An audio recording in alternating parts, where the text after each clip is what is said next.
नमो सिद्धाय नमो हैरेयं नमो वर्षाय नमो लोये शौर्यसां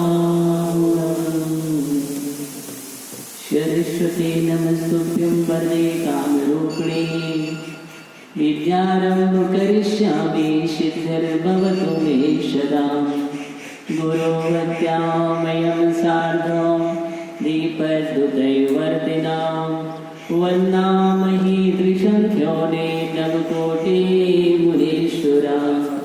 नवकोटिमुनीश्वरा नवकोटिमुनीश्वरा।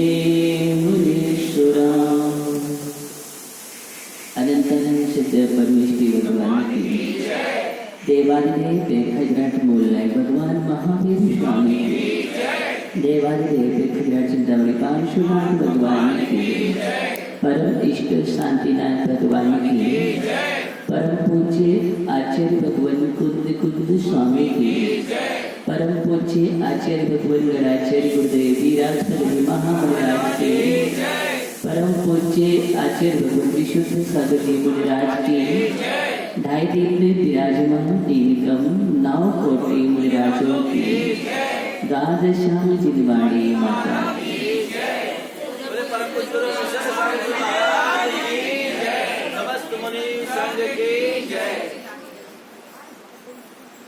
आज हम सभी पुनः जयदूत विद्या शास्त्रम तीर्थंकर शासन जयवंत हो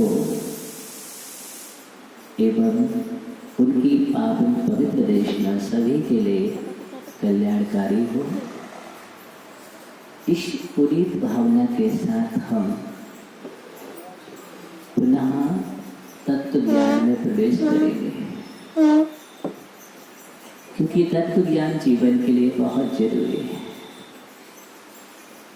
तत्व ज्ञान से वेद विज्ञान होता है, वेद विज्ञान से कर्मों की निजरा होते हैं और उसके माध्यम से केवल की प्राप्ति होती है, केवल ज्ञान होता है। तत्व ज्ञान आत्मोपलब्धि का साधन है। तत्व ज्ञान से हमारी आत्मा पवित्र होती है, मन और मस्तिष्क स्वच्छ होता है। अंदर के पर्यावरण को सुंदर बनाने के लिए जीवन में तत्व ज्ञान की बहुत आवश्यकता है। अपने कदमों को सावधान करने के लिए और मोक्ष पार पर बढ़ाने के लिए तत्व ज्ञान की महती अनिवार्यता है। इसलिए तत्व ज्ञान का बहुत बड़ा महत्व है। जहाँ जहाँ भी हम देखते हैं चिंताओं से ग्रसित अगर कोई जीव है तो उसका कारण ही तत्व ज्ञान का अभाव है। अशुभ लेशिया में जा रहा है तो उसका कारण ही कि वो तत्व ज्ञान का अभाव है। अपने जीवन में कई मुसीबतों को स्वयं खड़ा कर रहा है, तत्व ज्ञान का अभाव है। संक्लेशता कर रहा है, तत्व ज्ञान का अभाव है। क्रोध मान माया लोभ जैसी परिणति हो रही है, उसका मतलब तत्व ज्ञान का अभाव है। हमारे जीवन में कठोरता आ रही है तो तत्व ज्ञान का अभाव है। ये सब तत्व ज्ञान के अभाव के कारण होता है। विसंगतियाँ होती है, हम दूर हो रहे हैं, टूट रहे हैं, आपस में बेमनस्ताएं हो रही हैं, वह विरोध हो रहे हैं, ईर्ष्या हो रही है। ये सारी की सारी चीजें जितनी भी बुरे बुरे विकार हैं उस सब का तत्व ज्ञान का अभाव होने के कारण ये सारी समस्या हो जाती है। और जब हमारे अंदर से तत्व ज्ञान हमारे अंदर में प्रकट हो जाता है तो अनेक प्रकार की विसंगतियां जीवन से समाप्त हो जाती हैं। अपना जीवन का पाठ तो वही निष्ठा का चल रहा है, लेकिन हम संक्रमण कैसे करें? क्योंकि अज्ञानता में तो हमने अशुभ लेशा तैयार की है। अभी तक हमारे जीवन में अच्छा बोध नहीं हुआ था, सुबोध जागृत नहीं हुआ था। इस कारण से हाँ, सुबोध भैया की दृष्टि के अंतरंग में सुबोध नहीं हुआ था। इस कारण से हमारी लेशिया अशुभ चल रही थी। सत्व ज्ञान की महती आवश्यकता की चर्चा आज हम कर रहे हैं। अभी तक हमने बहुत चर्चाएं की हैं, लेकिन तत्व ज्ञान के बिना सब शून्य है। तत्व ज्ञान हो जाने पर आपको नहीं करना पड़ेगा, कहना नहीं पड़ेगा आपके लिए कि आप अपने जीवन में बुराइयों को छोड़ दीजिए। तत्व ज्ञान होते ही अच्छाइयाँ और बुराइयाँ नजर आने लगती हैं। तत्व ज्ञान होते ही अंदर का कोना कोना दिखने लगता है मुझे कि अंदर के कोने कोने में कहाँ कचरा है, कहाँ गंदगी है, कहाँ क्या क्या है, वो सब कुछ मुझे दिखाई देने लगता है तत्व ज्ञान के प्रकाश में। इस कारण से तत्व ज्ञान की बहुत बड़ी आवश्यकता है जीवन में। इसलिए जितना भी हम आगम पढ़ते हैं, पुराण पढ़ते हैं, आचार्यों को सुनते हैं, गुरुओं को सुनते हैं, एक ही बात कहते हैं कि जीवन में तत्व ज्ञान उत्पन्न करो, तत्व ज्ञान उत्पन्न करो। तत्व ज्ञान जब सही रूप में आ जाता है तो जीवन अनासक्त योगी की तरह बन जाता है। कैसा जीवन अनासक्त, जो आसक्तियां हमारे जीवन में बन रही थी, आर्त ध्यान रोज ध्यान की भूमिका बन रही थी, वो सब कुछ तत्व ज्ञान होने पर चला जाता है। हम जब तक आसक्त हो रहे हैं तब तक हमने समझा ही नहीं है, और तत्व ज्ञान होने पर 100 पर का भेद विज्ञान हो जाता है कि 100 है, ये पर है, सब कुछ भेद विज्ञान होने पर समझ में आने लगता है कि ये हमारा है, ये हमारा है। इसलिए हमें अपने में ही तो रहना है, पर अधिकार नहीं करना है, हमें पर वस्तु का स्वामित्व नहीं, कर्तापना नहीं, भोक्तृपना नहीं। अभी तक तत्व ज्ञान के अभाव में हमने अधिकार किया है पुद्गल पर, किस पर किया है? पुद्गल पर अधिकार करते चले आ रहे हैं तत्व ज्ञान के अभाव में। हम विचार करना, हमने यही तो किया अभी तक, और क्या किया? हम इसके मालिक हैं, ये वस्तु हमारी है, हम इसके बिना नहीं रहेंगे। इसका अभाव होने पर इसकी वियोग हो जाएगा, संक्लेशता हो जाएगी। ये वस्तु आगे ही इसका वियोग हो जाए, ये अनिष्टकारी है, ये अपनी नहीं है, ये पराई है। ये जितना भी हमारे अंदर जितने भी दुर्भाव हैं, कौन से भाव? ये दुर्भाव है। इसलिए जब तक हमारी ज्ञान की प्याली में दुर्भाव रहते हैं तब तक हमारे जीवन में वो ज्ञान तत्व ज्ञान में परिणत नहीं होता है। अमृत की प्याली है, इसको अमृत बनाइए, दुर्भावों से दूषित मत कीजिए।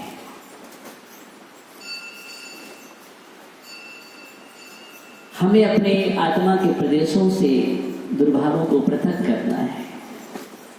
आत्मा के प्रदेशों से जितने भी हमारे आत्मा के प्रदेश हैं, कितने हैं आत्मा के प्रदेश ज्ञानियों? अब तत्व ज्ञान की बात शुरू की है तो तत्व की ही बात करेंगे। असंख्यात प्रदेश एकदम सही सुरेंद्रिया, कितने हैं? आखिर पंडित तो हमारे असंख्यात प्रदेश कितने हैं? असंख्यात प्रदेश हैं, और इन असंख्यात प्रदेशों में अब हमें छांटना है, देखना है कि हमारे इन प्रदेशों में, इन प्रदेशों में क्या क्या है, देखना। एक एक प्रदेश पर कितने कितने दुर्भाव बैठे हैं, एक एक प्रदेश पर कितने संकलेश स्थान विद्यमान हैं, एक एक प्रदेश पर उनको छांटो। आज पूरे आध्यात्मिक बात कर रहा हूँ मैं। एक एक प्रदेश को देखो आप।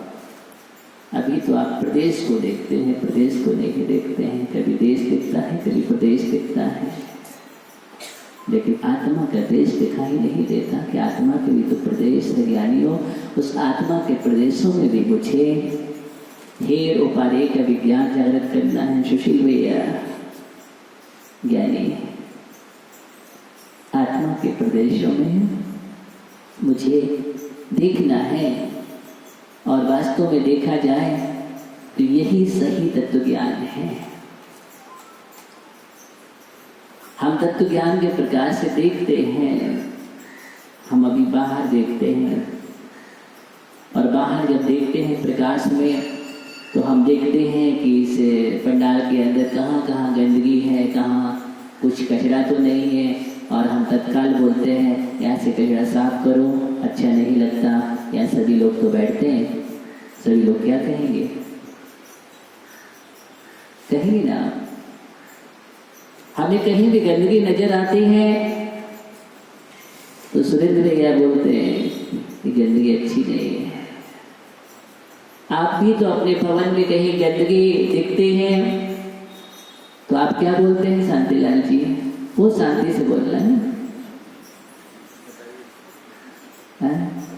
हटाइए यहाँ से, अच्छा नहीं है, क्या आपने गंदगी बचा रखी हुई है, ऐसा बोलते हैं आप। ये बात सत्य है कि नहीं? इसी सत्य को प्रकट करना है मुझे। बैठ जाओ, मुझे इसी सत्य को प्रकट करना है। सत्य का प्रकटीकरण हो जाए जिस दिन यहाँ हमारे आत्मा के प्रदेशों में भी तो गंदगी है, और जब तक आत्मा के प्रदेशों में गंदगी रहेगी तब तक आत्मा के प्रदेश शुद्ध नहीं हो पाएंगे, शुद्ध नहीं हो पाएंगे। हम तो शुद्ध तक हमारे अंदर मौजूद है, भगवान बनने की योग्यता शक्ति मौजूद है, लेकिन वो हमारा भगवान कैसे बनेगा, भगवान का प्रकटीकरण कैसे होगा? क्योंकि गंदगी में तो भगवान का प्रकटीकरण नहीं होता है। आप भी अच्छी तरह से जानते हैं, इसलिए मंदिर बनाते हैं, वेदी बनाते हैं, स्वच्छ करते हैं, शुद्धियाँ करते हैं। आप 81 कलशों से वेदी की भी शुद्धि करते हैं, मंदिर की भी शुद्धि करते हैं, और सब शुद्धि करने के बाद मंत्र का प्रयोग करने के बाद कितना करते हैं यहाँ, और तब कहीं जाकर के ज्ञानियों वहाँ पर राजेश भैया भगवान को विराजमान करते हैं। अगर थोड़ी भी गंदगी मिल जाएगी, स्वच्छता नहीं, तत्काल मना कर दोगे, नहीं नहीं यहाँ भगवान अभी विराजमान नहीं होंगे, बोलो ना। इतना हम जानते हैं, जानते हो ना, मानते नहीं हो।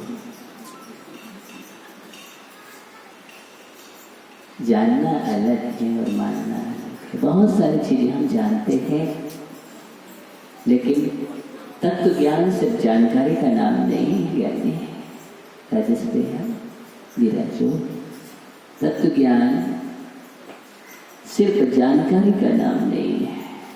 आज मैं बतला रहा हूँ, सिर्फ जानना, जानने वाले तो बहुत हैं, अनेक वैज्ञानिक भी, अनेक दार्शनिक भी, अनेक विद्वान, अनेक हुए जो जानते हैं, पदार्थों के बारे में जानकारी है, लेकिन क्या जानकारी का नाम भेद विज्ञान है?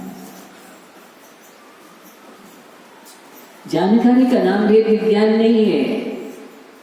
इसलिए आगम ने एक बात कही कि ज्ञान की जब परिभाषा दी है मूलाचार के अंतर्गत, तो मूलाचार में जिन शासन में ज्ञान क्या है? क्या है ज्ञान? इसका नाम ज्ञान है। ज्ञान का अर्थ सिर्फ जानना नहीं है। इसलिए यहां पर ओनली नॉलेज नहीं है, राइट नॉलेज है, सही होना चाहिए। नॉलेज तो बहुत है, बहुत ज्ञानी है धरती पर, सामान्य अपेक्षा से कथन कर रहा हूं, लेकिन अगर विशेष अपेक्षा से कथन किया जाए तो तत्व ज्ञानी बिरले मिलेंगे। कितने मिलेंगे? बहुत बिरली आत्मा है जो अपने जीवन में तत्व ज्ञान को उत्पन्न कर पाती है, तत्व ज्ञान से भेद विज्ञान और भेद विज्ञान से केवल ज्ञान की ओर बढ़ पाती है। इसलिए आचार्य ने कहा कि तत्व ज्ञान बहुत ज्यादा, इसलिए उस तत्व ज्ञान से, वो तत्व ज्ञान को सुख का कारण कहाँ है? कि हम छेड़ा में पढ़ते हैं, छेड़ा के अंतर्गत पंक्ति लिखी है, ज्ञान समान न आन जगत में सुख को कारण। पढ़े ना पंक्ति को, विज्ञान के समान सुख का कारण नहीं है। कौन सा ज्ञान है? सम्यक ज्ञान की चर्चा की गई है, ये भौतिक विज्ञान की चर्चा नहीं है। भौतिक विज्ञान की चर्चा नहीं है, ये तो रासायनिक विज्ञान है। क्या है? हाँ, रासायनिक विज्ञान है, जहां से वेद विज्ञान की प्रक्रिया, पृथक्कीकरण की प्रक्रिया प्रारंभ होती है। हम समझते हैं ऐसा तत्व ज्ञान हमारे जीवन में, इसलिए उस तत्व ज्ञान की चर्चा की गई है, तो उसी की मैं बात कर रहा हूं आपसे। तत्व ज्ञान की चर्चा मूलाचार में ज्ञान की परिभाषा दी है। आज मैं मूलाचार की बात कर रहा हूं, वहां पर लिखा है कि ज्ञान किसे कहते हैं।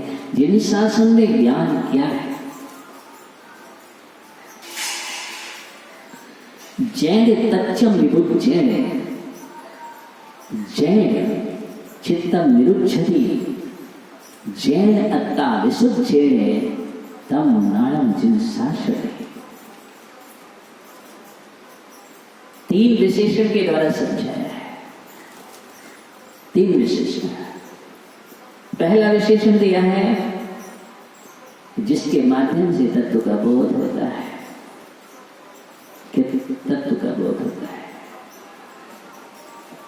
जिन शासन में ज्ञान तत्व का बोध होना ज्ञान बतलाया है। तत्व का बोध होना चाहिए कि तत्व है या तत्व है, ये सिद्ध है या सिद्ध है। अभी तो हमें तत्व तत्व की जानकारी नहीं है, तत्व और अतत्व की जानकारी नहीं है, तत्व और अतत्व की जानकारी नहीं है। कैसा तत्वबोध? तत्वबोध होता है तो अपने आप समझ लेते हैं हम कि तत्व नहीं है, ये अतत्व है। अतत्व में हम जाते नहीं हैं, अतत्व का श्रद्धान नहीं करते हैं, तत्व का ही श्रद्धान करते हैं। और वो तत्व क्या है? आत्मा, चेतन, ये तत्व है। चेतन का गुण क्या है? ये तत्व है। ये पुद्गल का स्वभाव क्या है? ये तत्व है। इस प्रकार का इसका नाम है तत्वबोध। इसका नाम क्या है? तत्वबोध। हमारा स्वभाव क्या है? परद्रव्यों को ग्रहण नहीं करना, ये हमारा स्वभाव है। इसका नाम तत्वबोध है। किसी ने अब शब्द बोल दिया, उसको ग्रहण नहीं करना, ये तत्वबोध है। और ग्रहण करके बैठ जाना, ये तत्वबोध है। क्या है? ये तत्वबोध नहीं है। गाली दी है, उसने ऐसा बोल दिया, वो निंदा कर रहा था, हमारे बारे में ऐसा बोल रहा था, और हम बैठ करके ताप करने लगते हैं। ताप ताप क्या करते हैं? ताप।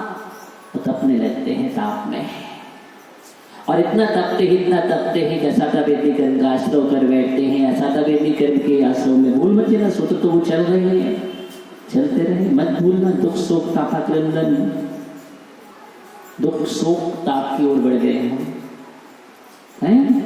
ताप, हम संतापित हो जाते हैं, बहुत जल्दी हो जाते हैं। और उसका कारण है किसी ने कुछ बोल दिया, कठोर वचन बोल दिया। क्या बोल दिया? कठोर वचन का प्रयोग कर दिया, और हम ताप में बैठ जाते हैं। किसी ने निंदा कर दी, ताप हो जाता है, हम दुखी हो जाते हैं ताप से, और अंदर ही अंदर परिणाम संकलेशित होने लगते हैं। उसने ऐसा क्यों बोला? उसने ऐसा क्यों बोला? और ज्यादा है तो अंदर में योजना तैयार हो जाती है। हाँ, योजनाएं बनने लगती है। ताप कहाँ से होता है? कठोर वचन बोलने से। इससे कठोर वचन, इसलिए मैंने पहले कहा था, आपको मंगलवार याद होगा, दिमाग को ठंडा रखिए। याद है ना? जीवन को स्वर्ग बनाना है तो दिमाग को ठंडा रखिए। और आज मैं कह रहा हूं, जीवन को स्वर्ग बनाना है तो जुबान को नरम रखिए।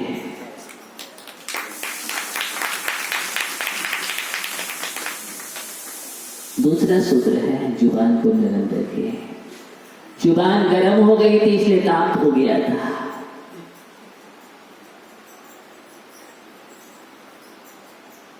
नरम निताप नहीं होता। नरम का मतलब है जिह्वा का संयम, वाणी संयम। किसका? ये वाणी संयम के जीवन में बहुत आवश्यकता है। एक बात ध्यान रखना, वाणी संयम का बहुत बड़ा प्रभाव होता है, शब्दों का बहुत बड़ा प्रभाव होता है। शब्द चाहे तो आग लगा दे और शब्द चाहे तो बाग लगा दे।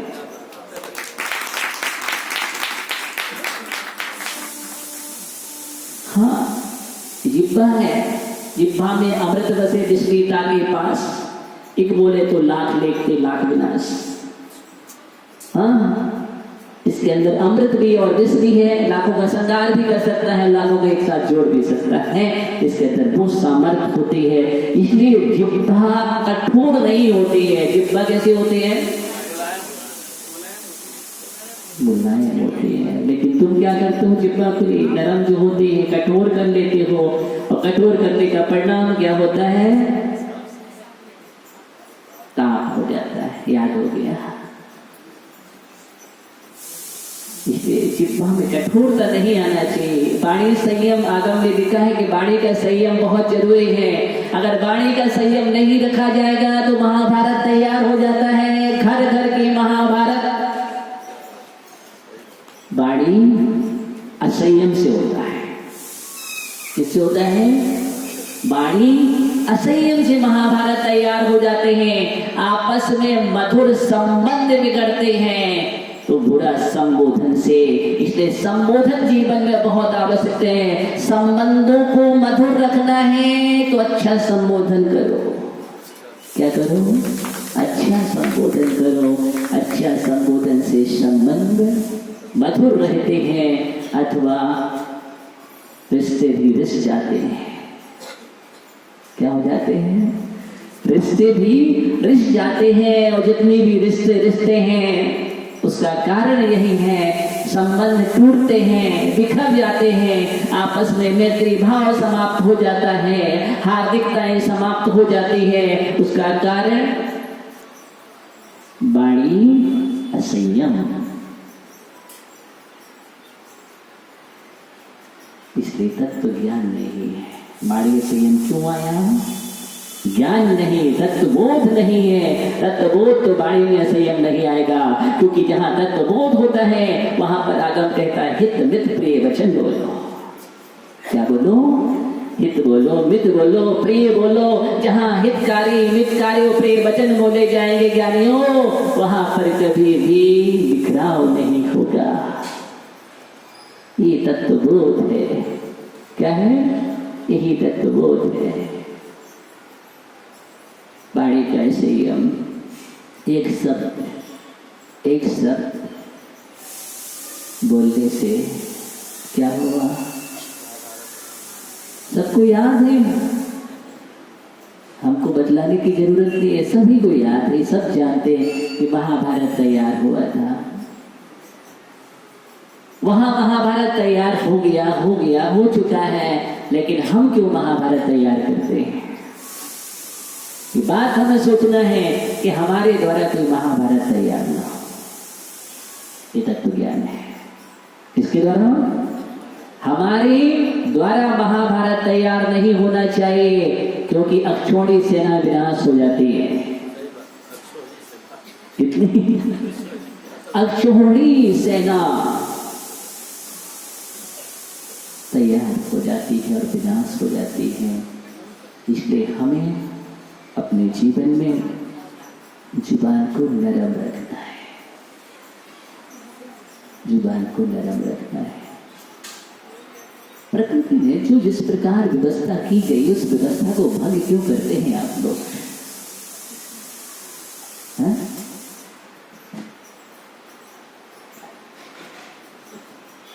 जुबान को कभी कठोर नहीं कहा है, नरम होते हैं।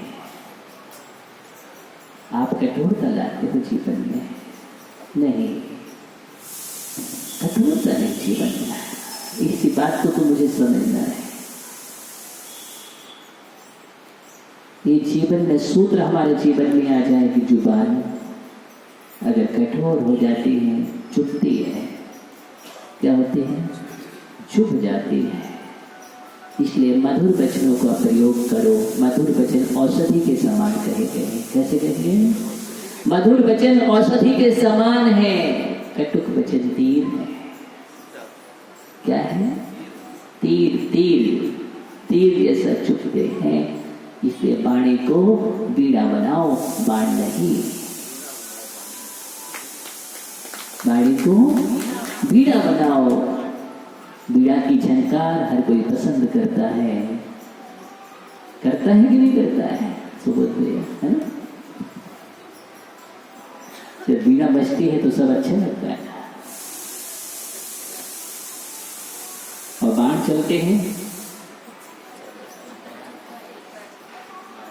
दूसरा तो चलती है तो देखने में अच्छा लगता है। बाण कहीं से भी अच्छे नहीं लगते ज्ञानियों, कहीं से भी अच्छे लगते, चाहे किसी के ऊपर भी चले। अगर तुम तत्व ज्ञानी हो तो कहोगे अच्छा नहीं, क्योंकि तत्व ज्ञानी किसी पर बाण चलते हुए नहीं देख सकता और बाण चला नहीं सकता। बाण चला नहीं सकता, किसी को दुखी देख नहीं सकता। कैसे देखेगा? देखेगा क्या? किसी के साथ अनहोनी हो जाए क्या हम देख सकते हैं? नहीं देख सकते हैं। इसलिए तत्व ज्ञानी हमेशा सोचता है। इसलिए तत्व ज्ञान का प्रयोग करो। तत्वबोध में बतला रहा हूं कि जिन शासन में ज्ञान कहा है, तत्वबोध पहला कारण बतलाया है। तत्वबोध है वही ज्ञान है। ज्ञान का पहला चरण है तत्वबोध। क्या है? तत्वबोध है। इसलिए कहीं आग लग जाती है तो बुझाओ, आग लग जाए तो बुझाओ। घी लेके मत जाना, घी और डाल दो, नहीं, आग और भड़केगी, आग भड़क जाएगी। इसलिए आचार्य ने कहा जीवन में दो बातें याद रखो, मौन और मुस्कान। क्या रखें? मौन और मुस्कान, ये दो चीज बहुत महत्वपूर्ण बिंदु है। ध्यान रखना, ये सामान्य चीज नहीं है। सुरेश भैया, अच्छे पांड्या जी हो या सेठी जी हो, जी अच्छे साथ साथ बैठते हैं। तो मौन और मुस्कान, इसको मत छोड़ना जीवन में। ये बहुत महत्वपूर्ण चरण है जीवन के लिए, बहुत महत्वपूर्ण चरण है। मौन और मुस्कान में बहुत बड़ी ताकत है, बहुत बड़ी ताकत है। बहुत सारी परिस्थितियों से अगर बचना है तो मौन, विषमवाद से बचना है तो मौन। इसलिए मौन सबसे बड़ी साधना है। और तुम मौन नहीं हुए तो आग लग जाएगी।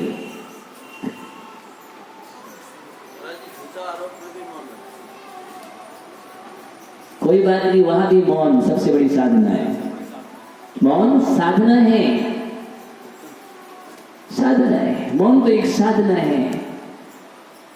धीरे धीरे आपकी साधना का प्रभाव होगा कि सच अपने आप सामने आ जाता है कि मौन साधना है।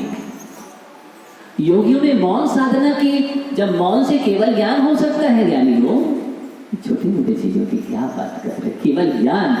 मौन साधना करने वाला ज्ञानी भगवान बन जाता है। इसलिए साधना का अगर प्रमुख कारण है तो मौन। इसलिए मौन मौन मौन मौन से मुनि बना है। इसलिए मुनियों को अधिक मौन रहना चाहिए। और मुनि मौन होता है, उसी को मुनि बोलते हैं। और मौन का मतलब क्या है? तत्व ज्ञान की चर्चा करता है तो भी मौन है, स्वाध्याय कर रहे हैं तो भी मौन है, उपदेश कर रहे हैं तो भी मौन है, लेकिन राग द्वेष नहीं करते, इसलिए तो मौन है। अगर कोई राग द्वेष की चर्चा आ जाए तो मौन, और तत्व ज्ञान की बात आ जाए तो मौन, फिर भी मौन।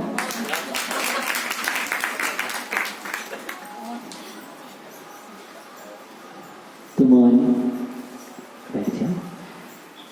मौन और मुस्कान। कमल देवी, अरे अब क्या मुस्कुरा गए? आप तो पहले ही मुस्कुरा गए। मौन और मुस्कान, देखो एक मुस्कान सबको जीत लेती है, जीतती के नहीं। तुम्हारी मुस्कान में वो ताकत है कि सबको जीत लेती है। अनेक समस्याओं का समाधान अगर कोई है तो मुस्कान है, और अनेक परिस्थितियों से बचने का उपाय है तो मौन है। मौन बचाता है, मौन बचाता है, और मुस्कान मित्रता लाता है, मित्रता लाता है, जोड़ता है। मुस्कान जोड़ता है। मौन हो जाए तो टूटने नहीं देते, और मुस्कान से हम जोड़ लेते हैं। इसलिए मौन और मुस्कान की जीवन में बहुत जरूरत है। इसलिए मौन मुस्कान की बात क्यों आई? जुबान को नरम रखो, मुस्कुराते रहो, मौन हो जाओ, जुबान गरम नहीं होगी, कठोर नहीं होगी, कठोर नहीं होगी। इसलिए जीवन में कठोर नहीं होना, क्योंकि मनुष्य का स्वभाव ही नहीं है। मनीष ज्ञानी, कठोर होना स्वभाव नहीं है। जो कठोर है वो मनुष्य नहीं है, जो कठोर है वो मनुष्य नहीं है। कठोरता तुम्हारी पहचान नहीं है, ये तो नारकी की पहचान है। क्योंकि नारकी नहीं पिघलता है, नारकी नहीं पिघलता है। कैसी कैसी यातना एक दूसरे को देने के लिए तैयार रहता है, वो नहीं पिघलता, वो नहीं रमता आपस में, वो आपस में प्रीति से नहीं बैठता है, आपस में प्रीति से नहीं बैठता है, एक दूसरे को कष्ट देता रहता है। इतनी कठोरता होती है, वो तो हुंडक संस्थान वाला है। कैसा है? नारकियों का संस्थान हुंडक होता है, हुंडक संस्थान वाला जीव है। और परिणाम नारकहा नित्या सुकर लेश्या परिणाम देवी ना विक्रिया, तत्व सुनना पड़ते हैं ना। नित्य अशुभतर परिणाम वाला है, जो नित्य ही अशुभतर परिणाम हो, अशुभ सोचता हो, पध्यान करता हो, कभी उसके जीवन में गुलाब नहीं खिलता। जहां भी देखता है कांटे ही कांटे देखता है। वही तो अब समझ गया, तत्वज्ञानी नहीं है। क्या नहीं है? तत्वज्ञानी। दृष्टिकोण अच्छा बनाओ, दृष्टिकोण अच्छा बनाओ। जीवन में दृष्टिकोण की आवश्यकता है कि त्रिकोण, समचतकोण, षटकोण, इनकी कोई आवश्यकता नहीं है। कौन चाहिए? तो दृष्टिकोण चाहिए। और दृष्टिकोण अच्छा हो गया तो देखने का तरीका अच्छा है। चीज वही है, एक बाग में गुलाब खिले हैं, लेकिन वो दिख रहा है, देखो तो इतने कांटे हैं। क्या दिख रहा है? इतने सारे कांटे घेर करके, इतने कांटों के बीच में घिरा है। कितना कष्ट होगा जीवन में। दूसरा जाता है, दिखता है इतने कांटों के बीच में गुलाब खिला है। क्या खिला है? एक गुलाब खिला है, गुलाब खिला है। कांटों के बीच में रहकर भी गुलाब की तरह खिल जाना। जैसे कांटों के बीच में रहकर के गुलाब की तरह जो खिल जाता है, उसका नाम योगी साधक है। इसलिए दृष्टिकोण बैठ जाओ। कौन सा कौन? दृष्टिकोण। ये जीवन में बहुत जरूरी है। ये अच्छा है तो हम सब कुछ अच्छा देखेंगे, हमें सब कुछ पॉजिटिव दिखेगा, सब कुछ पॉजिटिव दिखेगा। जहां भी देखेंगे हमें सब सकारात्मक ही दिखता है। और दृष्टिकोण अच्छा ना हो तो क्या होता है अनिल ज्ञानी? अगर दृष्टिकोण अच्छा नहीं है तो हमें क्या दिखता है? सब जगह गलत गलत गलत ही दिखता है। जहां देखो बुराइयां नजर आती हैं, बुराइयां नजर आती है हमें। ध्यान रखना। द्रोणाचार्य ने कहा कि जाओ इस नगर में और एक लिस्ट बना करके आओ कि कितने लोग अच्छे हैं। नगर में जाओ, जुमरी तलैया में, तलैया नहीं तलैया, और एक लिस्ट तैयार करके लाना है अनिल भैया कि कितने लोग यहाँ अच्छे हैं। बस इतना ही दे रहा हूं आपके लिए। और दुर्योधन गए, अनिल भैया नहीं, दुर्योधन पहुंचते हैं उस नगर में और जाकर के देखते हैं और वापस पहुंच जाते हैं। और वापस पहुंच करके मालूम गुरुदेव से बोला, कहा हे गुरुदेव, इस नगर में कोई भी अच्छा नहीं है, इस नगर में कोई भी अच्छा नहीं है, इसलिए मैंने लिस्ट नहीं बनाई क्योंकि सभी लोग बुरे हैं। कैसे हैं? सभी लोग बुरे हैं। जहां देखो वहां गया तो कोई अभिनय कर रहा था, कोई कठोर शब्दों का प्रयोग कर रहा था, कोई कुछ कह रहा था, कोई लड़ाई झगड़े कर रहे थे। ये सब मैंने देखा और मुझे तो कोई अच्छा नहीं दिखा। तब द्रोणाचार्य ने कहा, तुम बैठ जाओ, जाओ युधिष्ठिर तुम जाओ, युधिष्ठिर और तुम जाओ और तुम देख करके आओ किसमें, इस नगर में कितने लोग बुरे हैं, इस नगर में कितने लोग बुरे हैं, जाओ देख करके आओ।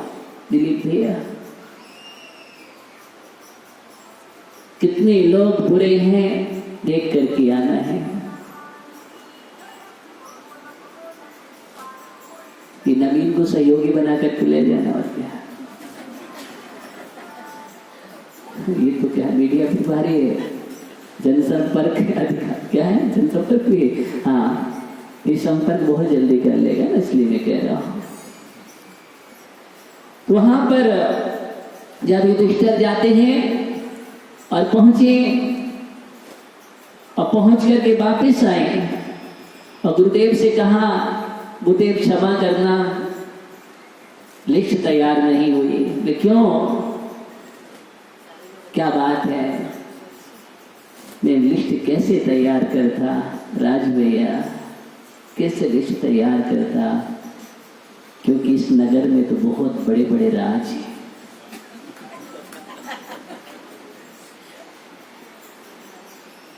एक भी व्यक्ति यहाँ पर बुरा नहीं है और मुझे कोई भी बुरा नहीं दिखा, इसलिए मैंने लिस्ट तैयार नहीं की है। सारे लोग अच्छे हैं, इतने विनयवान लोग हैं। जैसे ही हम पहुंचते हैं सब हाथ जोड़ करके खड़े हो जाते हैं, सुस्वागतम, कैसा सुस्वागतम। मंगलाचरण ही अच्छा हो गया। क्या हो गया? मंगलाचरण जहां जिस नगर में अच्छा हो, मालूम चल जाता है कि नगर के लोग कितने अच्छे हैं। मंगलाचरण जब अच्छा हुआ तो वैसे ही मालूम चल गया कि झुमरे तलैया तो अच्छे लोगों से भरी हुई है, इसलिए तो ये धर्म नगरी है। क्या है? धर्म नगरी है, संस्कारों की नगरी है। और वहां पर युधिष्ठिर ने यही कहा कि गुरुदेव कोई भी यहाँ पर बुरा नहीं है, तो सुस्वागतम मिला है। वहां तो जीवन का उस नगर में होता है तो लोग उठते ही सबसे पहले सुप्रभात करते हैं। क्या करते हैं? सुप्रभात करते हैं जीवन में। और मैं कह रहा हूं सबसे कि जीवन को सुप्रभात बनाइए। विक्की यानी क्या बनाइए? जीवन को सुप्रभात बनाइए, सुप्रभात बनाइए। जिसका जीवन सुप्रभात रहता है उसका जीवन स्वर्ग बन जाता है, उसको समय नहीं लगता। सुप्रभात जीवन को बनाने वाला, यही तो सबसे बड़ा रहस्य है। जहाँ सुप्रभात बन गया वहां पर जीवन स्वर्ग बन गया। क्या बन गया?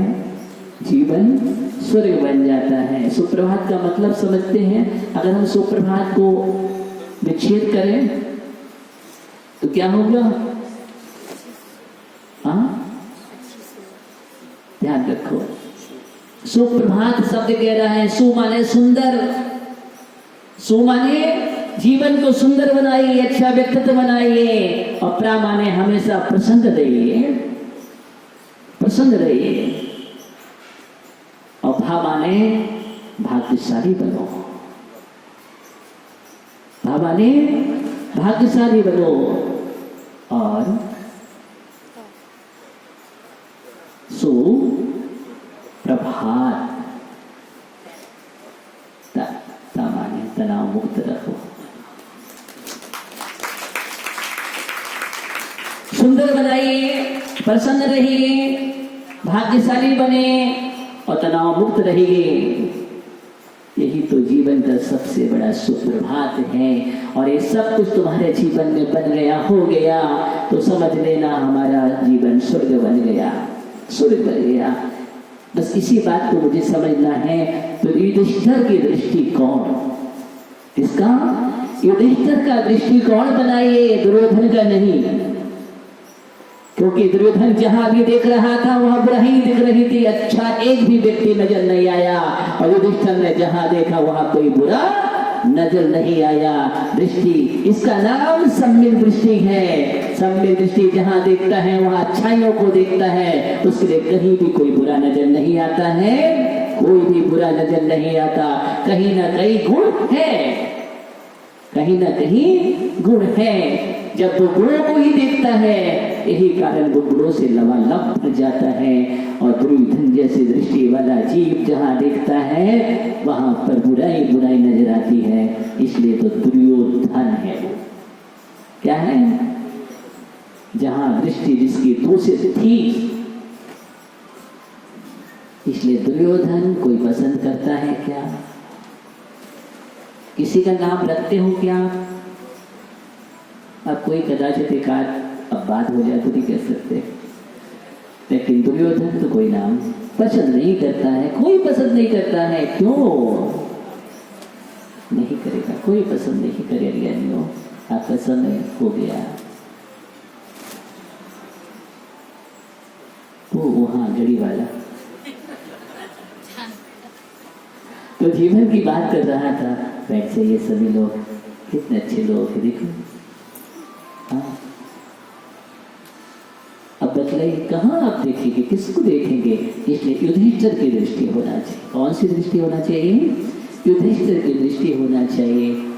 तो बात एक तत्व ज्ञान की बात चल रही है, इसका नाम है तत्व ज्ञान। युधिष्ठिर के पास क्या था?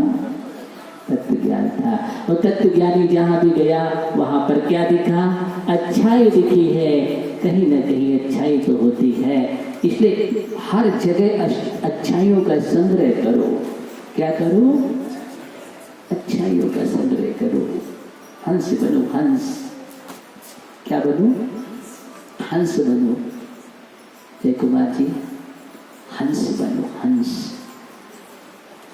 हंस बनो। हंस परम हंस बनता है। इसलिए आत्मा को जब संबोधन दिया जाता है अध्यात्म ग्रंथों में, कई जगह देखना हंस आत्मन। क्या लिखा है?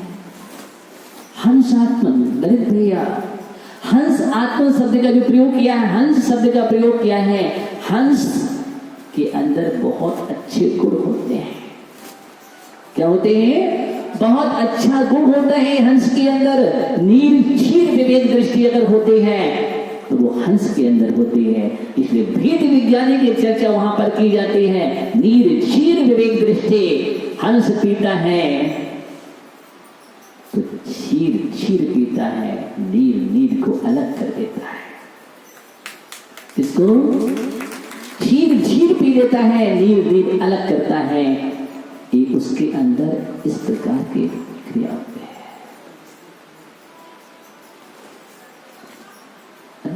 वेद विज्ञान यही तो कह रहा है, यही तो वेद विज्ञान कह रहा है। तत्वबोध यही कह रहा है तुमसे कि जहां भी मिले अच्छाई अच्छाई ग्रहण कर लो और बुराई बुराई को हनुमान भैया हनुमान बन के छोड़ दो। बुराई को अलग कर, क्या जा रहा है? इसलिए अगर हम सब जगह अच्छा अच्छाइयाँ देखने लगे, अच्छा ही बतलाओ, अगर हमें अच्छाइयाँ दिखने लगेगी तो कभी महाभारत होगा?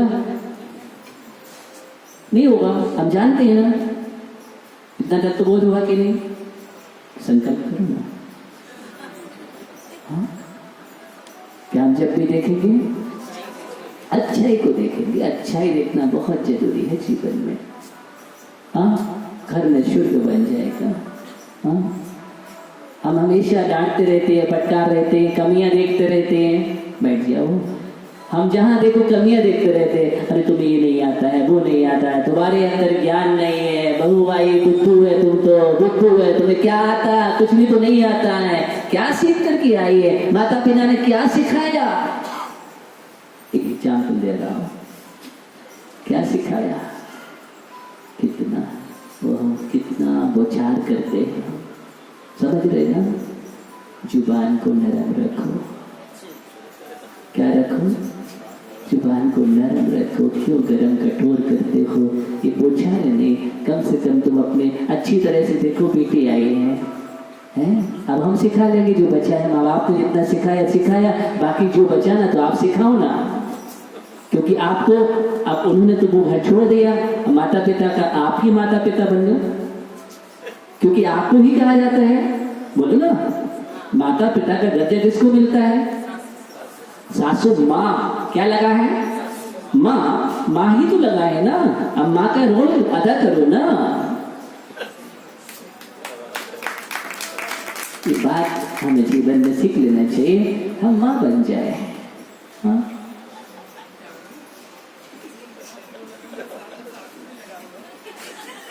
बड़ी कठिनाई होती है ना। नहीं, माँ ही बनना है।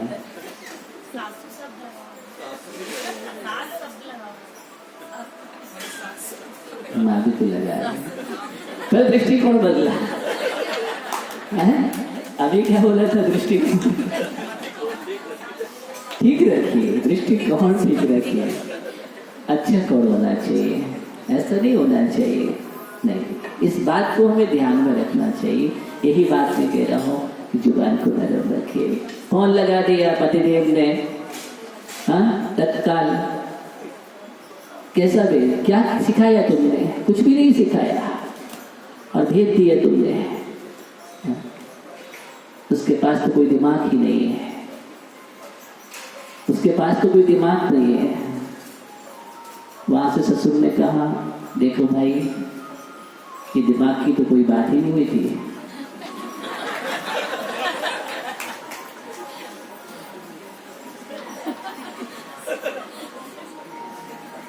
तो हम अपने जीवन में बहुत समझदार हो, आप तो समझ जाते हो, बहुत जल्दी समझ जाते हो।